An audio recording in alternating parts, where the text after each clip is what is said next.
Hello, everybody, and welcome to our Facebook Live event here on this Tuesday. It's a Facebook Live Economic Development Panel Discussion, and Ask Me Anything. I'm Andrew Wittenberg with Salt Lake City's Department of Economic Development, Marketing and Research Manager. Thanks so much for being with us today. It is actually National Economic Development Week, and it's a little bit like Christmas for our team at Salt Lake City and Economic Development, as we take great pride in our work and fostering the economy for the city of Salt Lake City. And we've got a great team here today to talk a little bit about our initiatives, to talk a little bit about what we do and how it impacts the city, how it impacts you, businesses, arts, and arts organizations. And it's something that we're really passionate about, as I said, and we look at it as a way to help build better economies, build better lives, help residents in things like quality of life, and as well as our local economy for the government. I'll do some introductions here in just a little bit, but to tell you a little bit about our department, we are the Salt Lake City Department of Economic Development, and within that department, there are two divisions. There's the Salt Lake City Arts Council. So if you're fans of the Living Traditions Festival or the Twilight Concert Series, you'll be familiar with that group. We also have the Business Development Division, which works with small and large businesses, entrepreneurs, the tech ecosystem, and all commerce regarding business within the city. So we've got those two divisions, as well as our Department of Economic Development staff with us today. We've aligned resources, we've streamlined processes, and we really think we have a great thing going in one of the strongest economies in the country.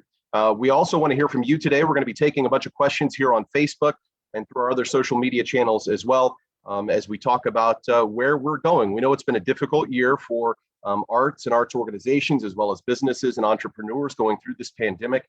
And we view it as a personal task to do everything that we can to help and recover from this pandemic. And we're working very diligently to do it. So it's a great chance to learn and connect with our department and maybe how we can better serve you as well. I want to thank our host today through SLC TV and Salt Lake City Media Services for hosting us. Again, questions, we'll be taking those through our Facebook channel here in just a little bit. But first, I want to introduce you to our team. As I said, I'm Andrew Wittenberg with the Department in Marketing and Research, and I'll introduce our director, Ben Collender. Hi, Ben. Good morning. Hi, Andrew. Thank you. And I just want to say thanks as well to SLC TV and those joining us on the live feeds on Facebook and other platforms. Salt Lake City's Department of Economic Development is a certified economic development organization. So we're one of 68 certified organizations throughout the nation of about 8,000 to 10,000 economic development organizations. So we have a very highly talented staff here with you today to talk a lot about what our department does and how we help to build a more inclusive and equitable economy.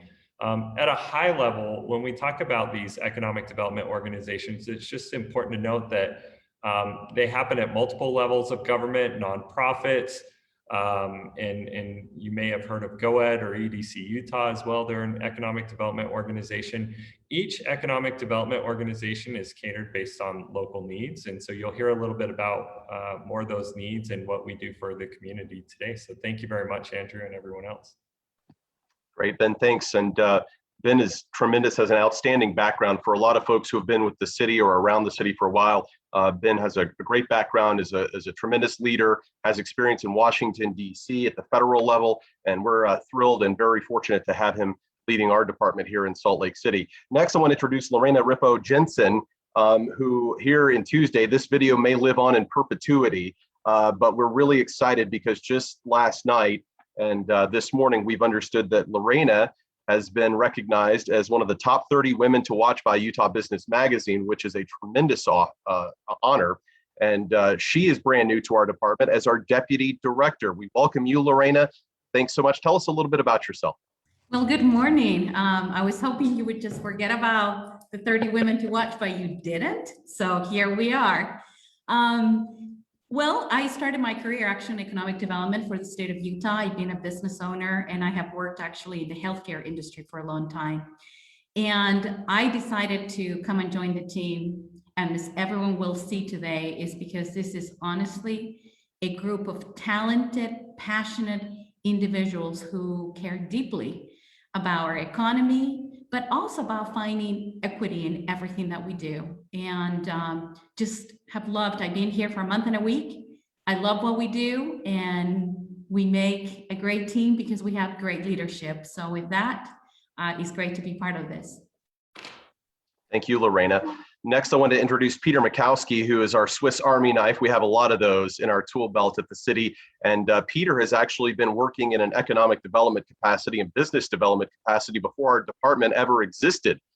So Peter, take it away. Introduce yourself. Tell us a little bit about what you do. Thank you, Andrew, and thank you for dating me. Appreciate that. As Andrew mentioned, I'm Peter Makowski. I'm the acting director of our business development team. We're charged with helping businesses start up, grow, and expand in the city. And we do that in many different ways. That could come from working with a small business and helping them get a small business loan, all the way working up to Goldman Sachs and working on diversity, equity, and inclusion work throughout the city. We like to think of ourselves as the single point of contact for businesses in the city. We say that businesses are our clients. So if you're a business in the city or a business looking to come to the city, you'll be working very closely with our team, and we will take full care of you and hopefully find you a soft landing in Salt Lake City. It really is amazing. And having not a background in economic development, learning this as I began my work with the city, it's unbelievable the interactions that Peter and the team has locally, statewide, and nationwide, even globally, with companies that have shown interest in Salt Lake City. And we've landed quite a few, and we'll talk about growth in just a few minutes. But next, I want to introduce Felicia Baca, the director of the Salt Lake City Arts Council, who is an amazing asset to our city, well known throughout the city and the state. Felicia, tell us a little bit about yourself and your work at the Arts Council.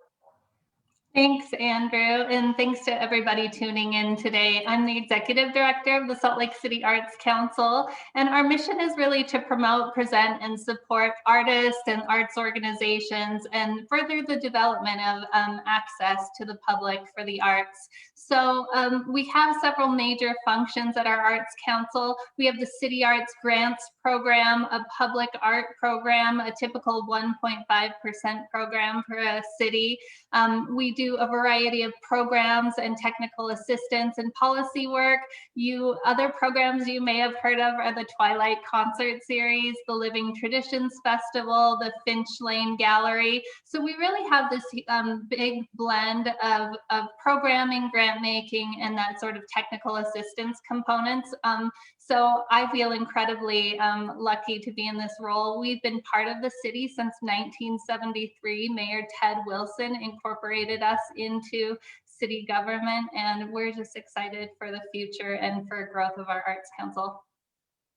It's wonderful. The Arts Council team is just so dynamic and amazing. Felicia, thanks for your leadership as well. Let's move to Clark Cahoon, who is also a new member to our team just about a year ago, Clark. And you've come on in a capacity which is interesting. Mayor Mendenhall has really harnessed this Tech Lake City initiative. We've focused and dialed in on healthcare innovation. Tell us a little bit about your work, because it's something that may not be familiar to people in the traditional corporate recruitment sense, but we're really, as a city, focusing in on healthcare innovation, things that will not only help our economy, but help residents and the public with these innovations that are happening when these companies move to Salt Lake City, and your work surrounding Tech Lake City. Thanks, Andrew. Yeah, it's really exciting to get to work for the mayor, and specifically in this department focused on Tech Lake City, kind of a broader initiative, and then honing in and finding a real opportunity within healthcare innovation.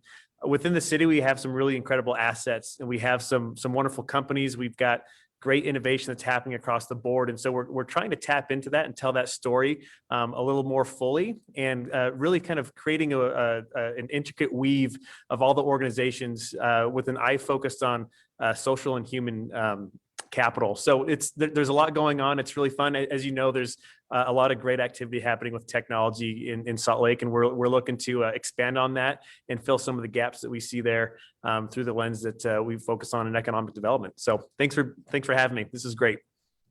Clark has actually never even been into the office formally with us yet, but has done some tremendous work thus far in helping the city convene the BioHive, which is a great healthcare innovation initiative that launched last fall. Just some tremendous activity that's on the precipice. We are seeing the very beginnings of this, and it's going to be really, really fantastic and bear fruit in no time. Let's move to perhaps the hardest working woman in the city, Roberta Reichgeld. our small business and entrepreneurship manager in the department and business development. She is tremendous. A lot of our small business friends, by the way, I don't know if you guys know this out there in Facebook world and online, that 90% of the businesses in Salt Lake City are actually small businesses classified by the Small Business Administration. Roberta is in charge of all of those. There's 17,000 licensed businesses in the city. And so that's what, 16,000 plus, Roberta, 16,500 or so that are small business. And you do tremendous work. You're a familiar face to so many and provide such great assistance. Tell us a little bit about your work. Wow, thanks, Andrew. I feel like you summed up my work right there. But just to go in a little bit further, yeah, I'm Roberta Reichelt. I am the local business and entrepreneurship manager. So that is supporting the local small business community in Salt Lake City. It's a mission of our department to create vibrant and dynamic communities and neighborhoods. And so a large part of that is having a robust local business scene. We work with entrepreneurs that are looking to start a business, all the way up to our veteran business owners who might own 3 or 4 different small businesses. But what we do on a day-to-day basis is connecting those entrepreneurs with resources that are available. So whether that's internally, working with other city departments, navigating your business license, your building permit, or whether that's connecting them to external resources, that could be business counseling or financial resources. So we work hard for you guys every day to make sure that you know about those resources that are out there. We're especially very aware that COVID had a huge impact on our local small business community. And so we haven't stopped working since it started, and we continue to support you guys and want to be connected with you. So feel free to reach out anytime. Great, thanks, Roberta. Tremendous work, and just it's amazing everywhere you go in the city, whether you're going for lunch, whether you're meeting a small business, whomever, everybody knows Roberta, and Will Wright as well, who works with Roberta in meeting with small and locally owned businesses. We greatly appreciate your service, Roberta. Next, Jake Maxwell. We often talk in our department that it's not just about businesses, but it's about the people. And we have a great focus on human and social capital in the city. And Jake Maxwell is our workforce development manager. Jake, when people think about workforce development, maybe that isn't something they're incredibly familiar with. Tell us a little bit about what you do and how you help connect those businesses to people and really impact our local economy.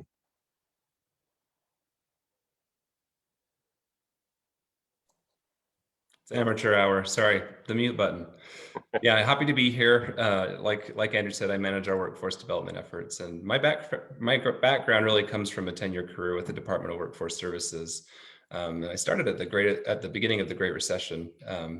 I delivered most services DWS has to offer and really gained an understanding of the job seeker in my time there.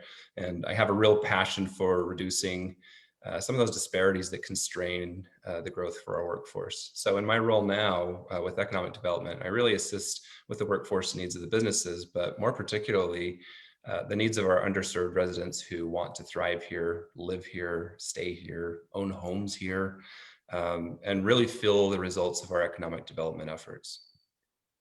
Great, Jake, thanks. And an enhanced focus on people these days, especially in what we hope is the back end of a global pandemic.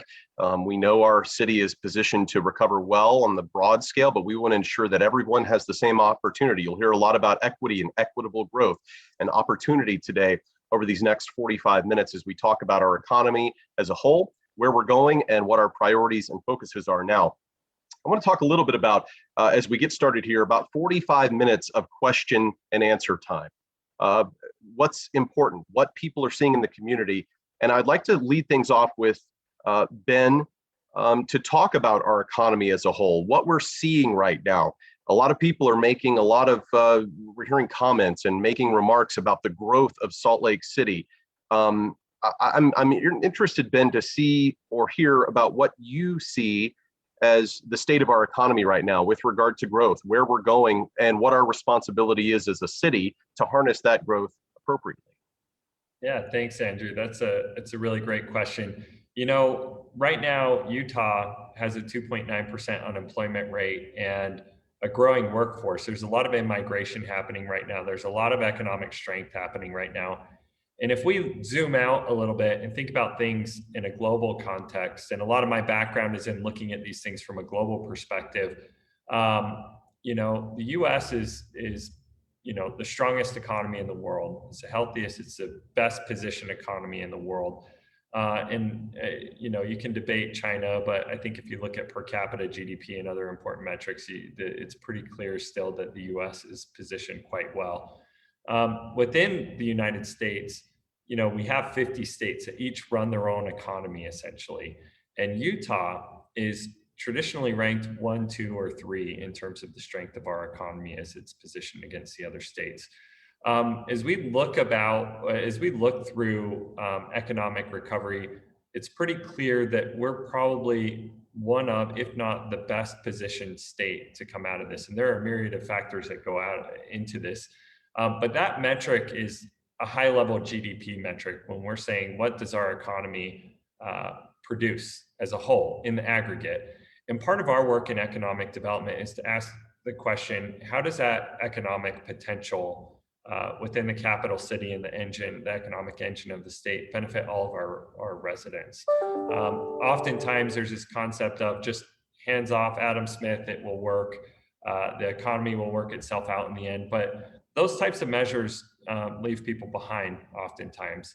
And it's our job, and how we see this is to be able to communicate with our business community and others what the value of our city is. And that helps with our recruitment efforts, but it also helps with genuinely integrating what we do into the economy. So one of our major tools is convening.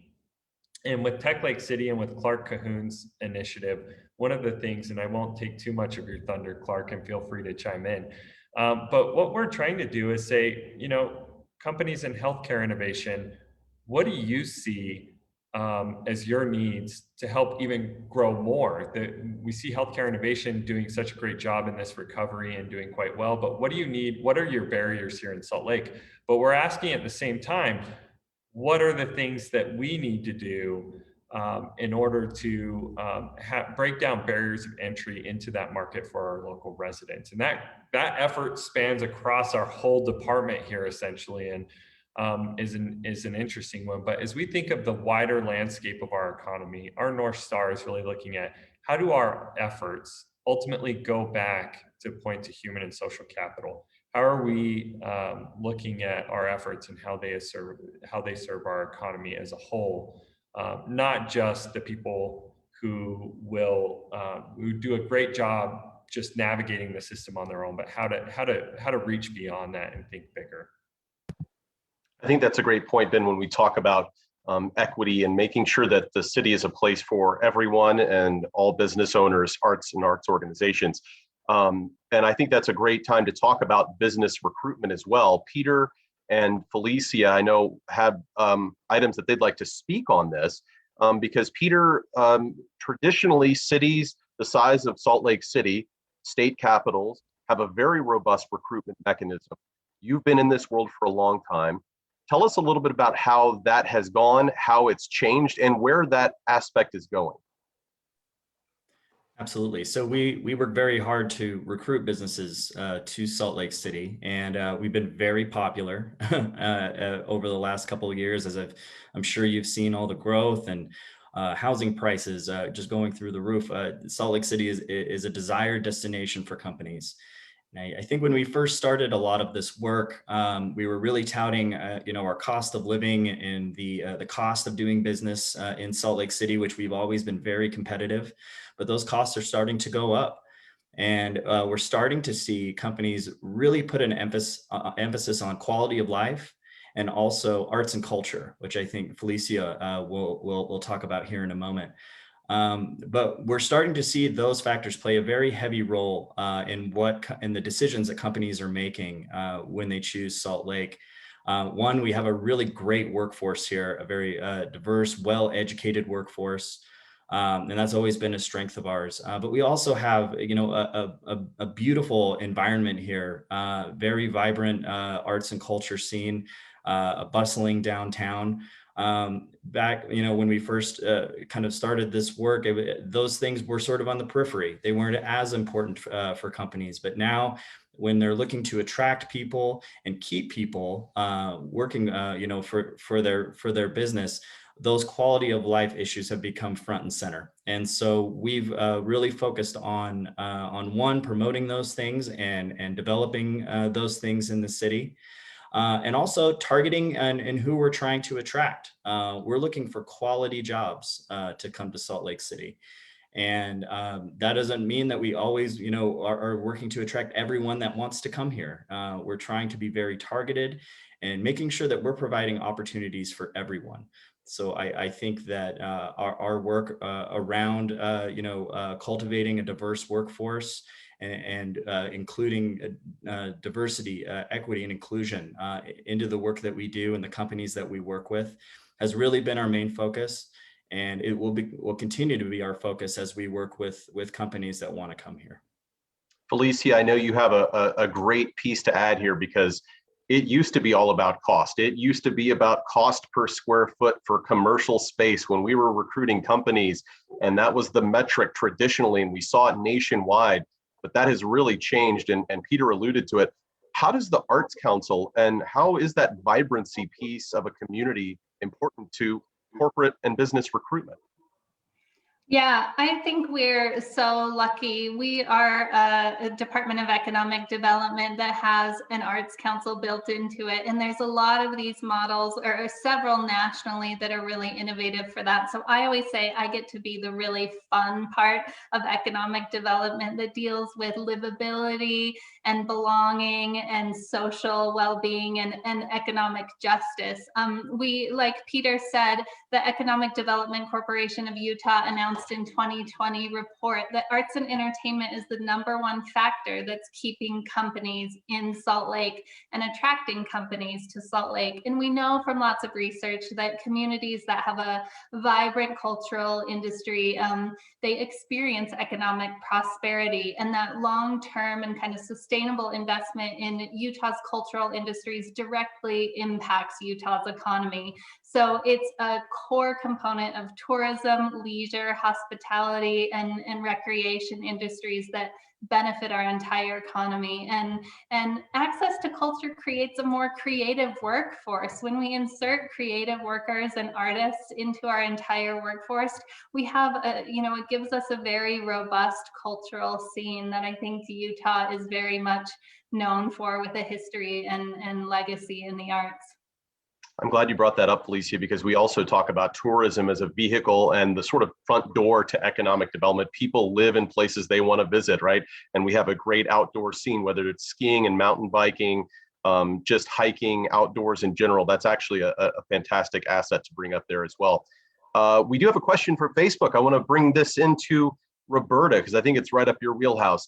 Silave says, I'm a small business owner living in Glendale, Salt Lake City area. How do I get help to do business with the city?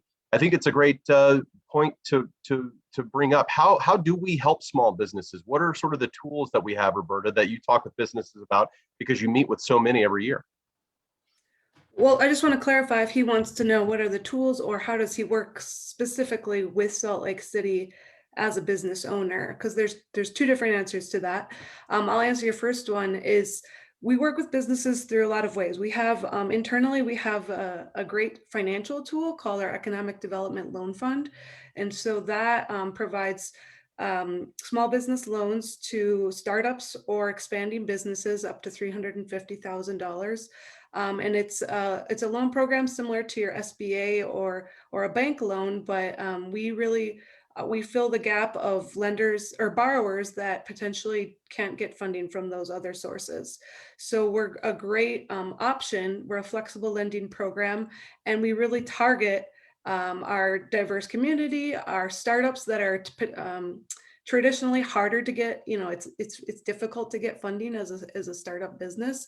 And so we really target those that are in neighborhoods, growing neighborhoods like Glendale, is exactly a neighborhood we would target to support a small business, because we hear from the community a lot that we want this more robust local business scene. So that's one of the tools.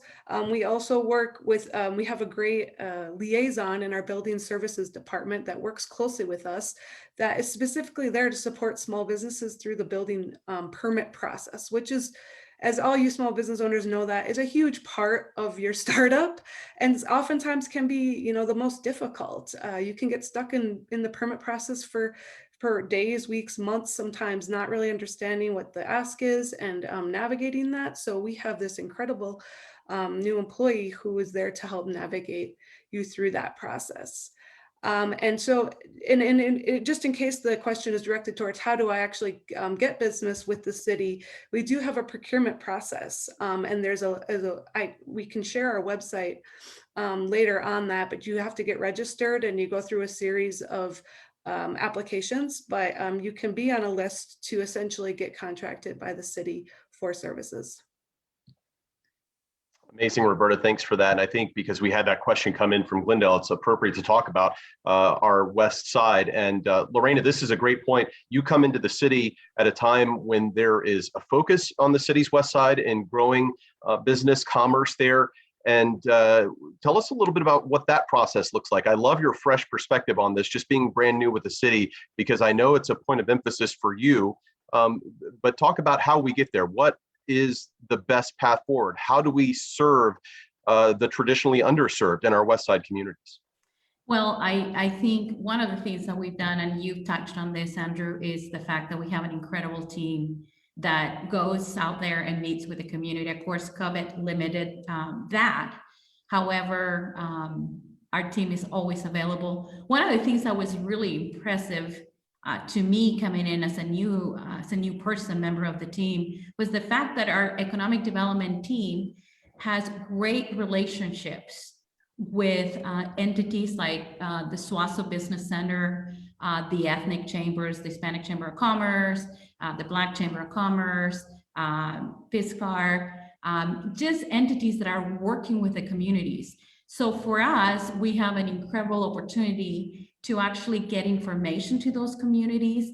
And because they're trusted voices in the Glendale area, Public Grove, Rose Park, basically we're getting the information out. The information related to the loan program that Roberta just explained about, being resources and really a connection to those businesses that are looking for answers in terms of how do I go about, getting a certain permit. What was really refreshing to me when I applied for this job, I saw the fact that they were looking for someone who actually was fully bilingual. I had never seen that. I spent 10 years in state government, and I usually felt like I was the one raising my hand all the time saying, have we thought about our diverse communities? Well, right now we have a team here. I'm not the only one who is bilingual in our team. There's other team members, but it's that understanding. Talking to Felicia, we have a lot of beautiful art that's being created by our ethnic diverse communities. And the mere fact that we have a festival that celebrates those communities, and that Felicia and Roberta are actually being challenged for us to make sure that the art community learns about our abilities to provide them with loans.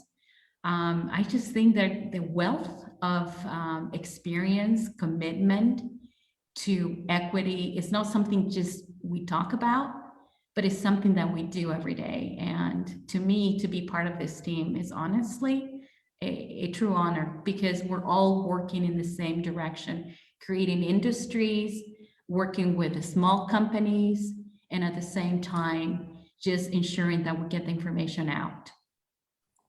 I think that's great. And, it's a point of emphasis right now. We want to be a city that isn't just helping those that are succeeding already, right? We see tremendous growth in our city, but we also want to make sure the opportunity is equitable, which is a big theme for us right now.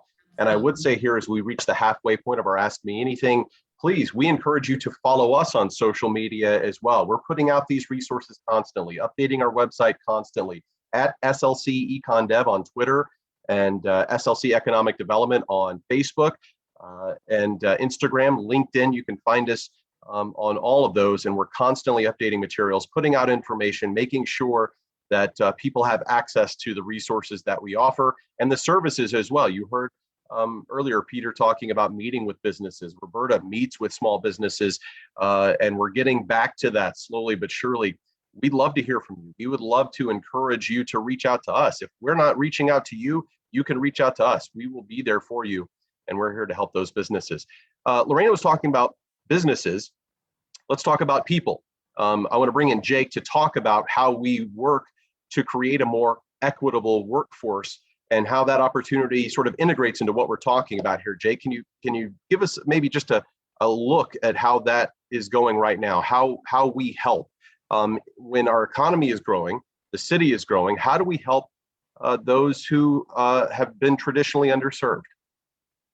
Yeah, thank you for this question. And I keep hearing from my peers words, workforce, equity, diversity, inclusion, and I think it's because Salt Lake City takes on everything from an equity lens, and that's kind of the first lens that we apply to everything we do first.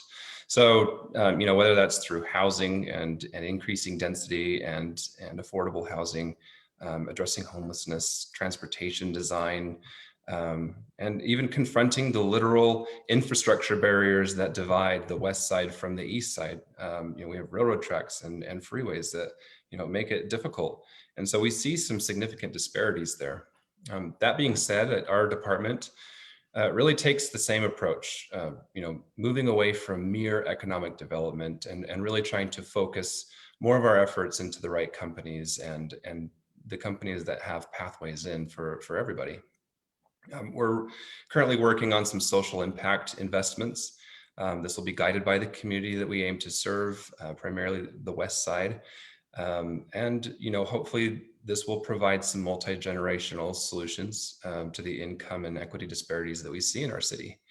And within our focus on healthcare innovation, we have this great industry with an amazing public impact, these durable jobs and upward mobility. So, we're really thinking of modes of entry for K-12 students and also for adult learners who may be able to repurpose their skills into a new industry. And those are just a couple of examples of things that we're really focused on right now.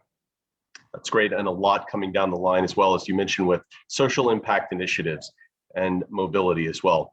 Let's shift gears a little bit. If you've been following the activity in the city for the past year or so, you've probably heard that term Tech Lake City, which we talked about with Clark at the very beginning. I'm curious, Clark, could you give us a synopsis on the Tech Lake City initiative, the BioHive, what those initiatives are all about, and what the goal really is for those? We heard in your introduction talking about what you do. What's the desired outcome there with Tech Lake City, with the BioHive? What are we trying to get out of that as a city collectively, and how it impacts the economy? Absolutely. So we're in a really competitive market right here. People want to be in Utah. They want to be in Salt Lake City. And we're making a strong case that we want to see tech jobs land within Salt Lake City. And so taking kind of a note and playing, riffing off of our name, we want to indicate to not only folks here in the city, around the state, and outside of our market, that we'd like to see these jobs land here. And that with that focus, we want to kind of pave the way. And as far as how Tech Lake City ties into BioHive, the mayor last year started convening different industry groups, specifically Bio Utah, as a partner, saying, what are some of the needs of the industry? Here's some of the things that we'd like to see. We see our role in government in convening and understanding how we can make things more, inclusive. And through those discussions, it popped up, to the top that we need to tell our story a little bit better about what's actually going on in the city related to technology. And with the BioHive, we have an incredible pipeline of life science companies coming out of the University of Utah.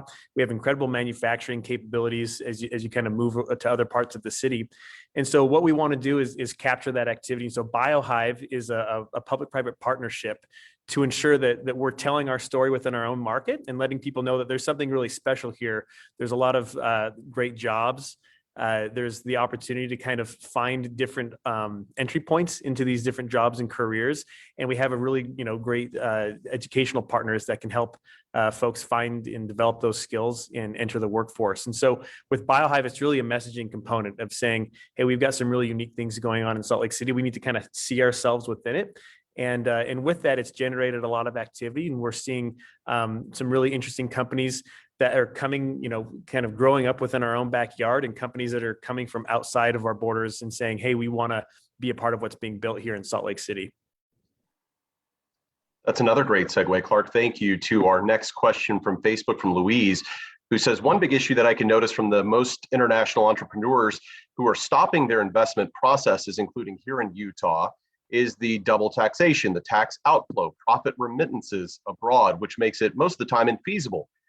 Do we, Salt Lake City Department of Economic Development, work with legislators on this type of issue? This is interesting, Ben, to talk about foreign investment into the market, where we sort of insert ourselves as far as essentially lobbying goes. Do we work with legislators? Do we work with the state government on international investment and domestic investment as well?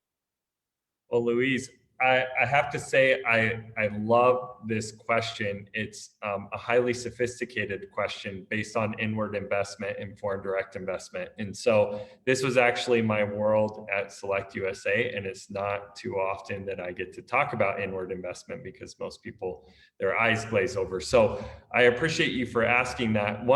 The easiest route I would say on this is that Salt Lake City is the newest board member of the World Trade Center. And the World Trade Center is really the best state mechanism to look at what our policies are at a state level and how they can further enable inward investment from abroad. I will say within the city and within the state, it's very much a shared value to look at a global perspective. I know everyone here loves the Olympics because it's something like above a 90% approval rating. So most of our residents like that, and there's a reason why, and it's because we do have this global mindset. I would just also encourage you to reach out to us directly to have this conversation in more depth, because I could speak on this one all day long, but I know we have a very short webinar. So this is a good point in the conversation to remind everyone that we're accessible and we can have these conversations. So if you want to get in contact with us, I'd be happy to talk in more depth about this particular issue. Great, thanks, Ben. Let's talk a little bit about the arts. Felicia, you mentioned how it's a bit unique that the Salt Lake City Arts Council is a part of our economic development team. There are examples where around the country, the arts are viewed as an economic driver, quality of life, which we've discussed.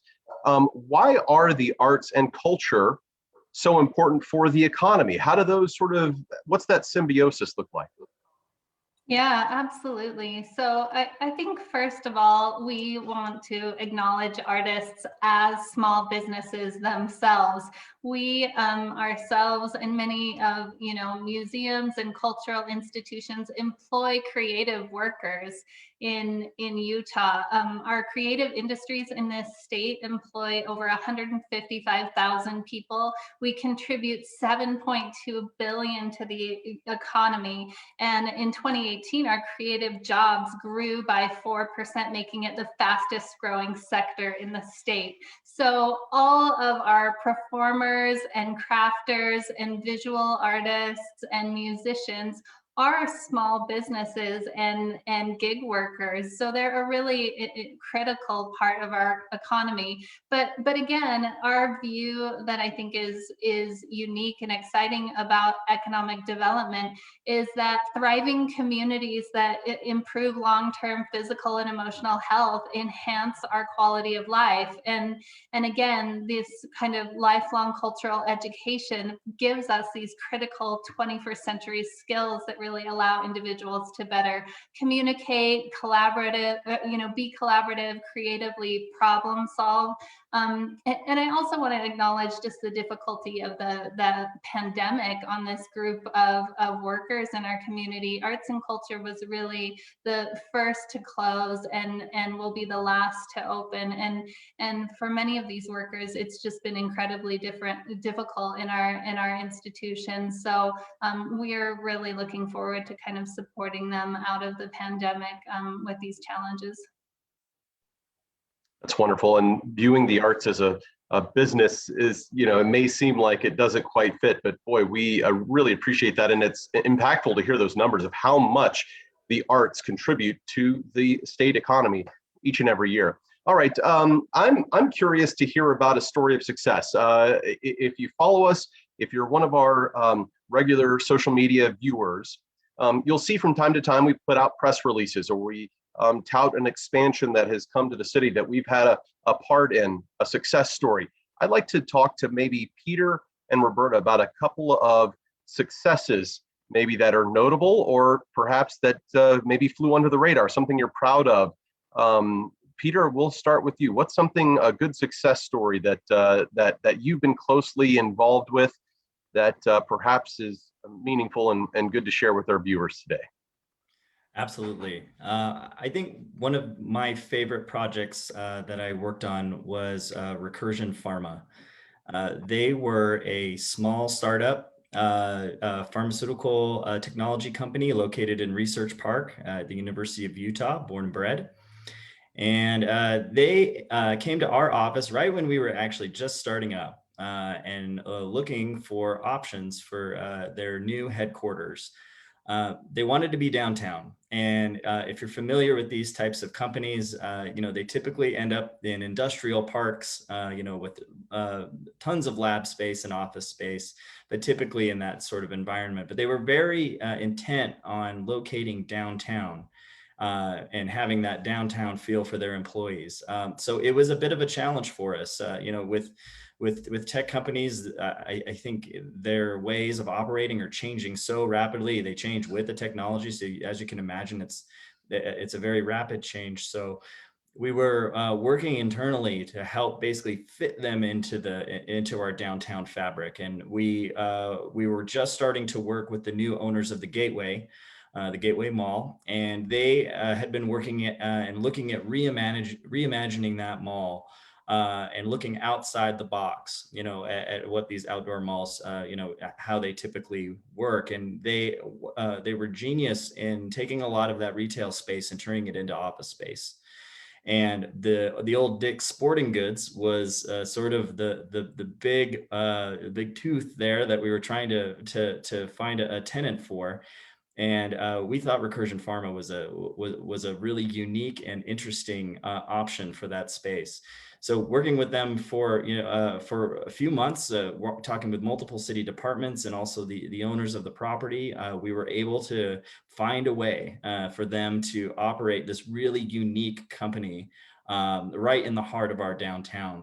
And I think when Clark talks about Tech Lake City and healthcare innovation, that was really one of the big first projects that really spurred this effort in Salt Lake City and really got the rest of the healthcare innovation community excited about their possibilities in downtown Salt Lake City. Since then, we're looking at hopefully more expansion from Recursion Pharma, and as they continue to grow in Salt Lake City. But we're also seeing companies from all over the world now that are zeroed in on Salt Lake just because of the presence of a company like Recursion Pharma. So I would say that was probably one of my most memorable, working on all aspects of economic development to help keep a locally grown company in Salt Lake City. Love that. And in case you missed it in the past few weeks, Recursion's IPO generated just north of $500 million as they seek to go public. And it's a tremendous success story. Chris Gibson is a great partner for the city and just a really innovative guy. And as you mentioned, it's been instrumental in the BioHive initiative in Tech Lake City healthcare innovation as well. Roberta, how about a small business? How about an entrepreneur that has been a really meaningful success story for you? Yeah, I definitely want to talk about that, but I want to talk about a program as we've had success in. So first I'll start on that. At the beginning of the pandemic, of 2020, we were scrambling because businesses had to shut down. Our local business community was just reaching out for assistance and help. And so our team, I just have to give them so much credit. We put together an emergency loan program. And through that, we got $1 million from the city council to fund 52 small businesses. And the purpose of this was really to bridge the gap between, we knew the SBA support, the PPP was coming, but these businesses were shut down now and losing money every day. And so the purpose of that loan program was to bridge that gap until they could get further funding from the SBA. And so we're super proud of the way we worked together really quickly, and working with other departments of the city to get this passed.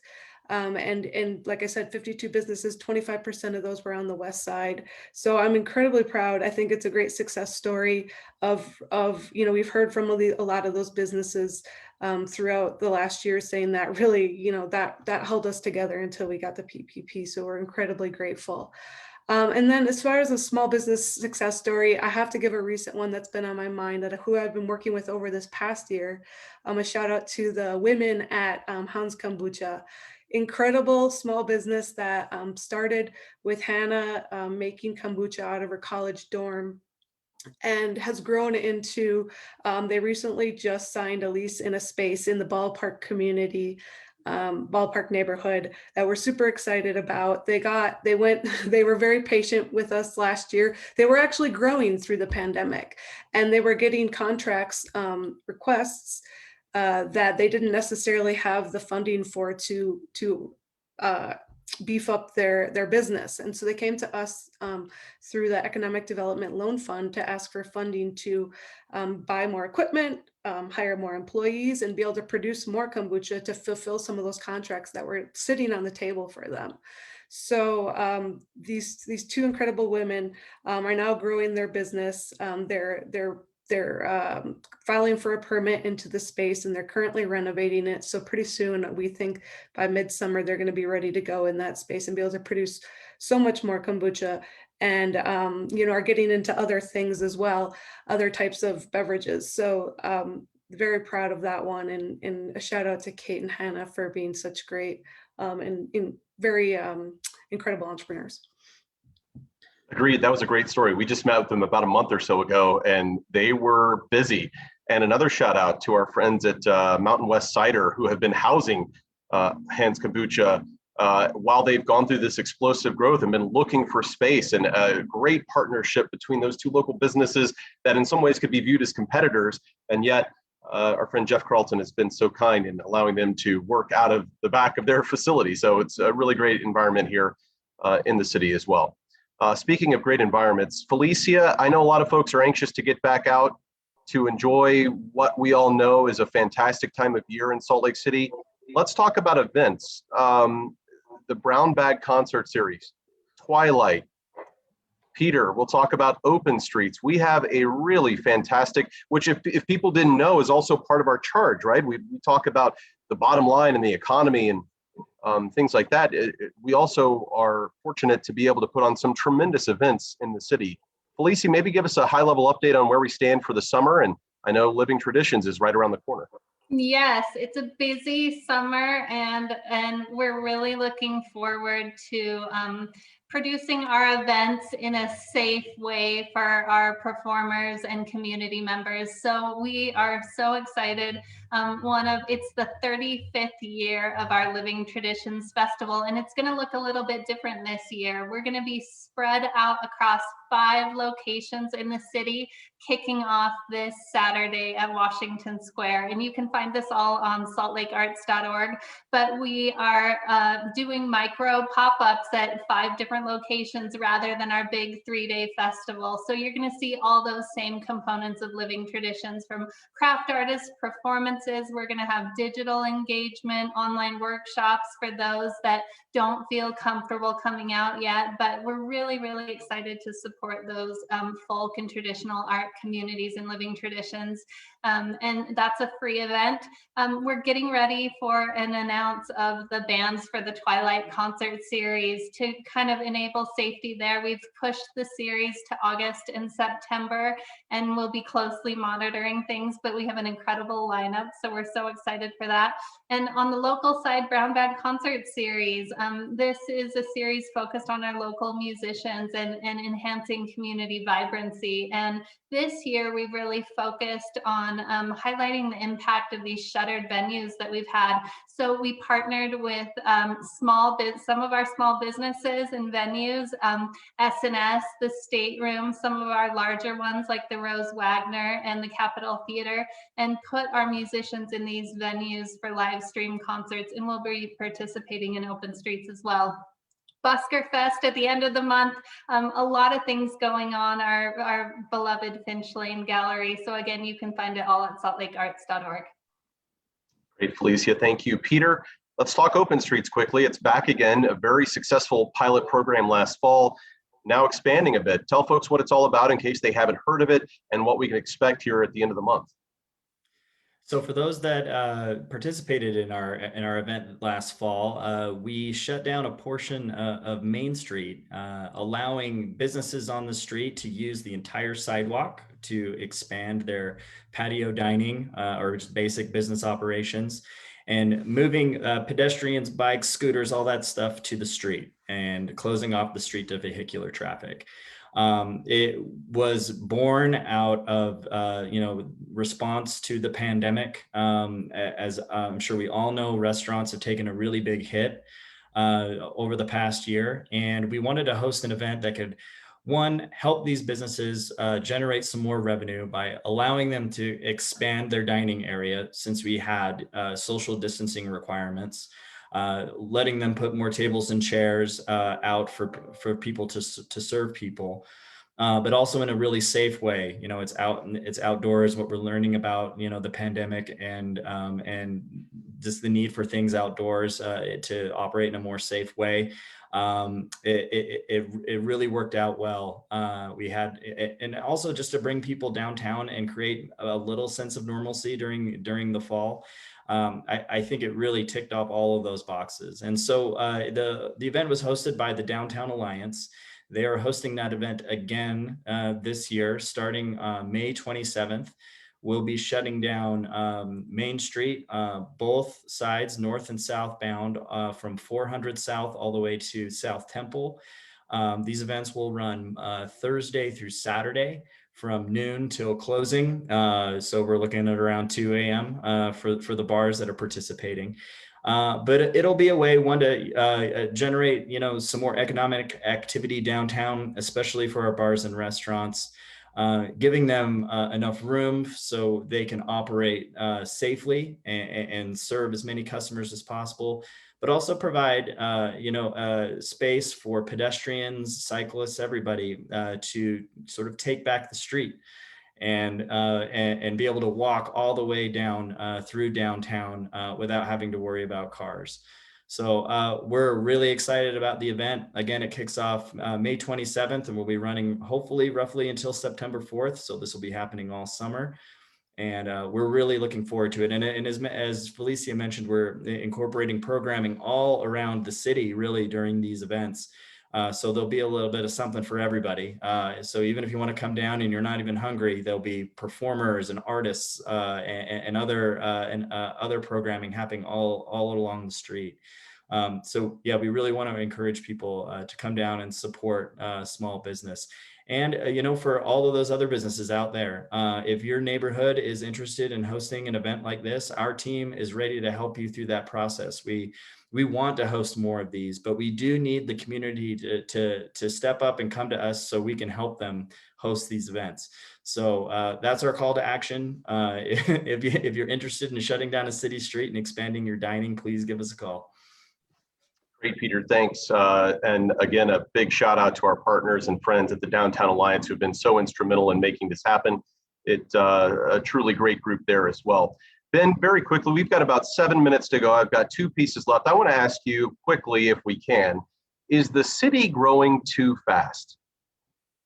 That's probably one of the toughest questions to answer in economic development, because I think, you know, a lot of economic development organizations, you know, take a success on a ribbon cutting or talking about, hey, I recruited this business. We do have that function within our department in managing the investment pipeline and the needs of that investment pipeline. But one of the things that we're supremely focused on, I don't want to say to a fault, but we are very focused on local business expansion and what the needs are of our existing businesses. We do provide services for businesses interested in coming in, but where we put a lot of our strategic efforts are in building out the ecosystems through Tech Lake City.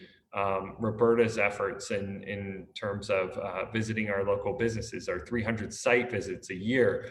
Our whole economic development sort of philosophy and strategy is really looking at how to serve the needs of our local community. And doing that first and foremost. And so I just want to say that because as we have people listening and seeing challenges that exist as a result of growth, we're here for that. We don't always have the solution, but it's good to know that there are challenges so that we can help develop them for the future. Whether this is a new loan program that can help a displaced local business as a result of a new development or getting priced out, or whether it's you know, just an existing business saying, hey, I need a bigger space. My business is being really successful. Where do I go? What do I do? I really, my call to action would be, you know, similar to Peter's, in that we exist and we want to help and we're a resource. What we hate to hear is a story afterwards that maybe a business didn't know we existed and sort of went through a more difficult route than they needed to.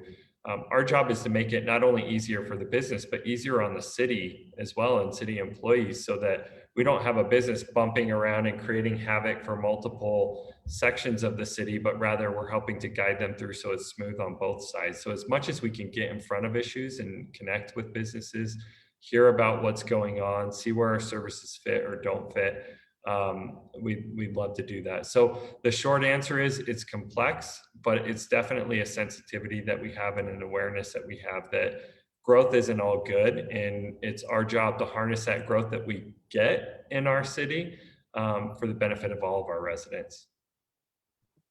Just a few minutes to go here. I want to end with a couple of final takeaways.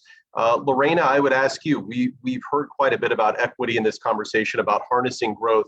What's a final takeaway you'd like people to know about our work in the department, and what your maybe future sort of looks like? If you could, we'll go through a few of these kind of quickly. Lorena? Absolutely. Well, we have a extremely committed team of professionals who care deeply about every single member of our community, for everyone. And as Ben just mentioned it, you know, we are really here. Of course, the expansion business coming in, but our focus has been to a great extent to our local businesses. We want you to be successful, whether you are in Glendale, whether you are, you know, on the 9th and 9th area. Our commitment to everyone is the same, and we're here to serve you. But we need to hear from you. Great. Jake, your final takeaway on our work in the department and how we can best serve residents and businesses. I've heard it so many times.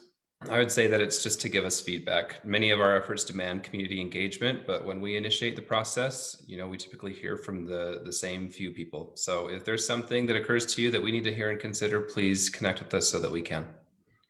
And Clark, a bright future ahead for the path of healthcare innovation in Tech Lake City. Your final takeaway today. What would you like people to know about the future there? I want people to know that they can go to biohive.com and also our website and get more information that way. But we're working to you know, have more jobs downtown and to tell the story of what's going on in healthcare innovation in the city. So that's my takeaway. And Felicia, the last word for the arts. We're looking ahead to a busy summer, I know, and you guys are always so busy and doing such great things. Your final takeaway.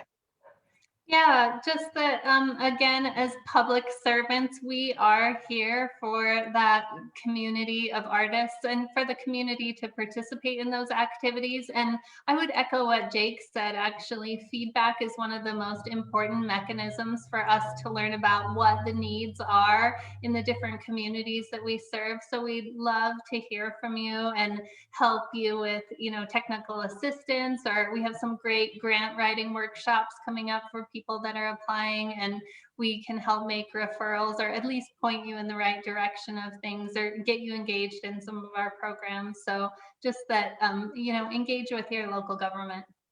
Great, thanks, Felicia. And speaking of engagement, you can find us on all our social media channels on Facebook, Instagram, Twitter, LinkedIn. Please connect with us. We'd love to hear from you. Salt Lake City Department of Economic Development. I have to thank everybody who's been here today, spent our time so generously with me and with our viewers.